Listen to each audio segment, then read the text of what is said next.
Mr. B, XRP here, and welcome back. Today we are going to discuss my favorite season of the year, which is altcoin season. And if you're not familiar with altcoin season, I'm going to explain it to you.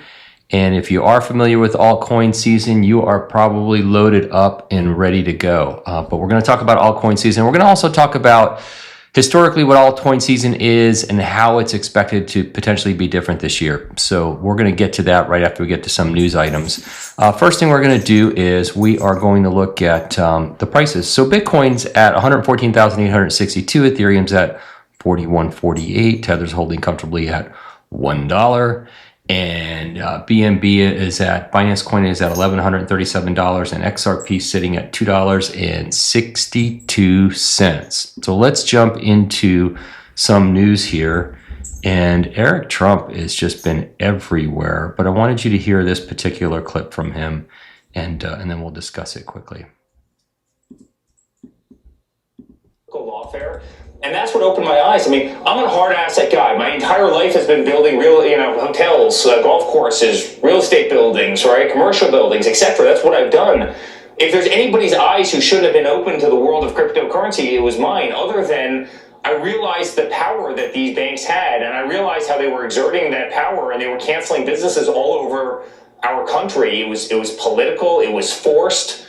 They were targeting people that they didn't like. It wasn't fair. And then you realize that there's not a single thing that those banks do that can't be done better, cheaper, more efficiently, faster on blockchain. I mean, why is it that the modern financial system runs, 9 to 5, Monday through Friday? Why is it, Maria, that if you want to go get a loan and you've been banking with a certain bank for 30 years, it would probably take you 100 days to go do it, and you'd be filling out antiquated paper forms? It doesn't make sense, right? And again, that's why I fell in love with crypto. And I truly believe that Bitcoin is one of the greatest stores of value, immediately liquid, unbelievable hedge against real estate, and something we're really excited.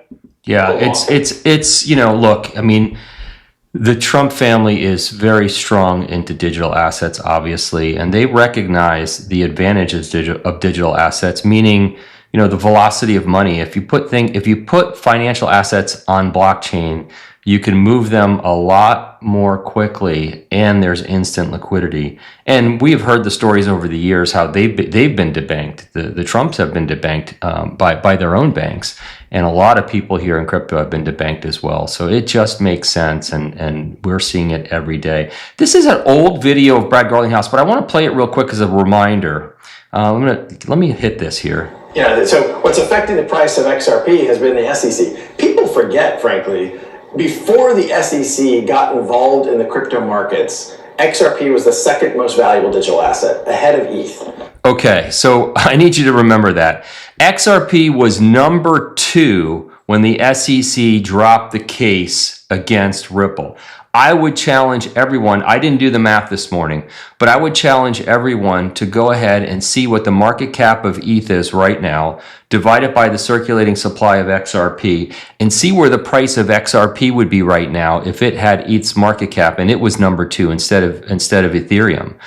It will blow your mind. So XRP had a great disadvantage for years and years. But remember that XRP has been ahead of ETH multiple times, and I suspect it's going to happen again. I really do. This was from Bitcoin Junkies had posted this on Twitter, and this is Anthony Pompliano speaking about Bitcoin in the strategic reserve for the United States. He said people are kind of paying attention to. The first is the United States government at some point is going to announce that they're buying Bitcoin.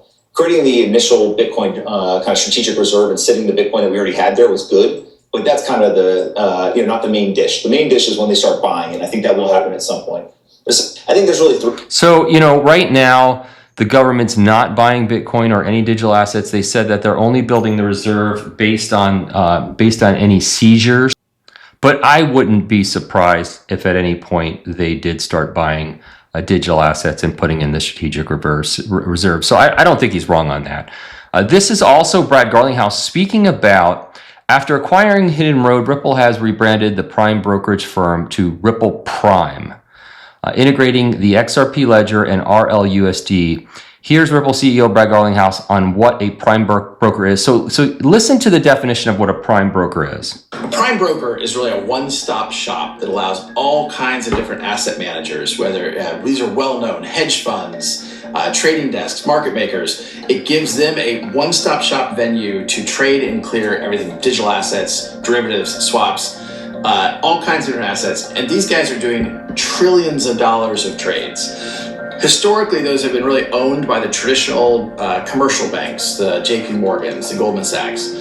Banks now don't do, well, new players like Hidden Road, a company Ripple bought recently, is new to this space, and they're growing very quickly by serving that same market, but also including digital assets as part of the mix.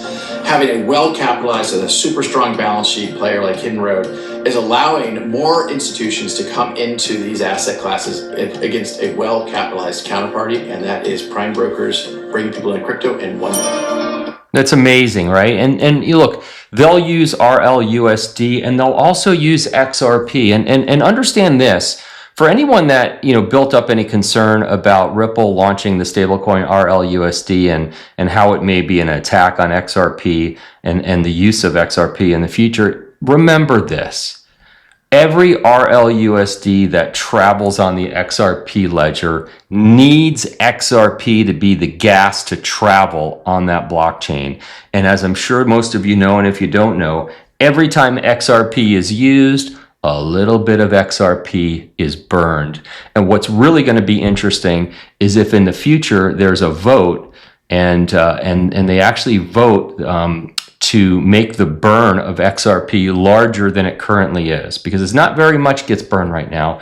But if we really wanted to see the value of XRP escalate, we would increase the burn rate of each time XRP is used. And I would love to see that happen in the future.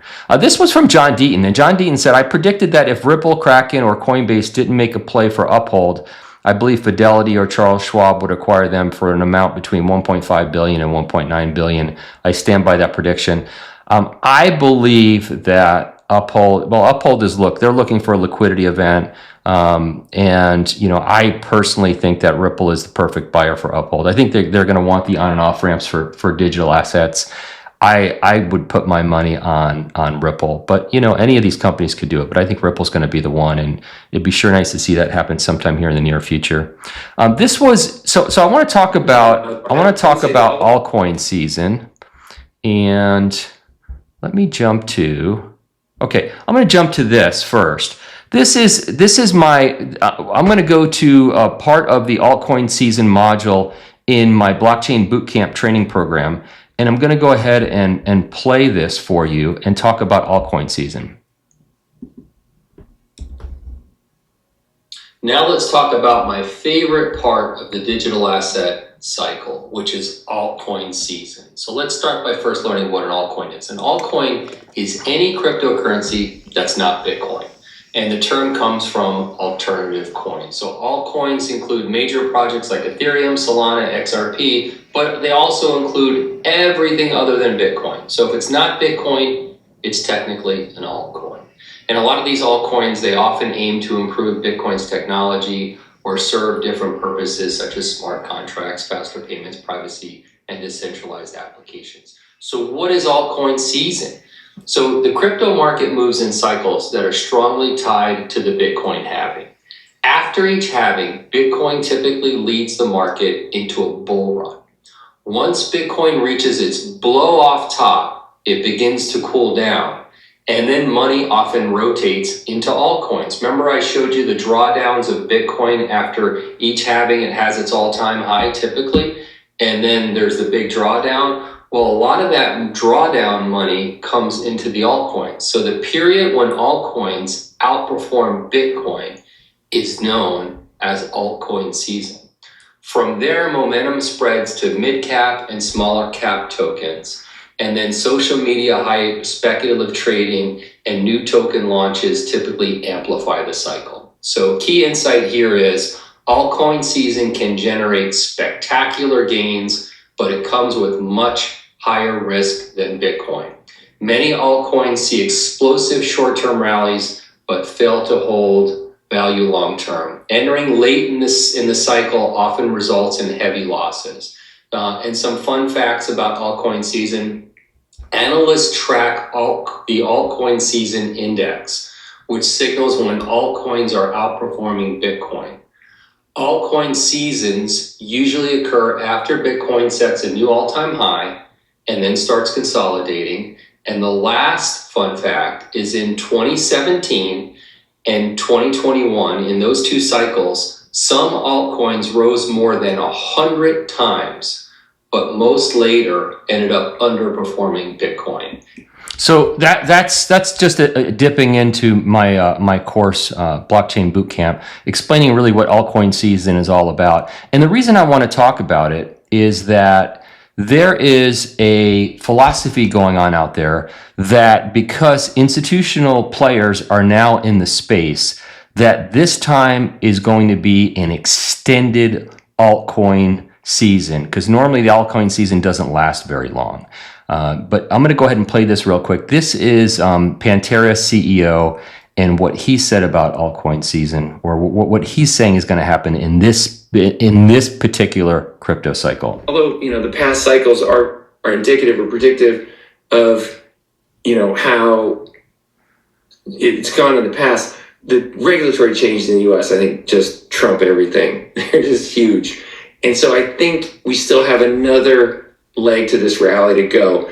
And so I think if all these endowments come in, all these sovereigns come in that we're seeing, frankly, we're going to put the money to work, right? Because when we raise the money, we're not going to sit around for 5 years. We're going to do it, and our peers are going to do the same. So I think the next 6 to 12 months are still big rally. And again, I know it sound, it can. I know it's horrible because you're going to be hung by the internet by saying you said it was going to extend, but I think it's going to extend. Yeah. And here's the thing, right? There's no guarantee. There's absolutely no guarantee that an altcoin season will occur. Historically, every crypto cycle, there has been an altcoin season. Not every altcoin will participate every time, but historically, there's been an altcoin season every time. There's no reason to believe there won't be one this time. It's due very, very soon, but there's no telling how long it will last. But a lot of these institutional players think it's going to last a lot longer because of all the institutional money coming in. So it's really exciting. It's my favorite time of the year. It's my favorite season. I love altcoin season. So before we wrap up, if you are looking for a safe place to put your digital assets, I like iTrustCapital. I have a premium custody account on top of an IRA at iTrustCapital, but the premium custody accounts are amazing. You get institutional grade custody that you can't get anywhere else, and there's no cost whatsoever. So if you want the best possible custody that you can get in using a digital asset platform to custody your digital assets, I would suggest you look at iTrustCapital. They're fantastic. They have a 5-star rating from their customers on Trustpilot and on Google reviews. That says everything about this company. And if you would, please use the link in the description of this video. And I appreciate everybody being here. That's it for now. I'm not a financial advisor. This video is for entertainment and educational purposes only. Always do your own research. See you next time. Bye-bye.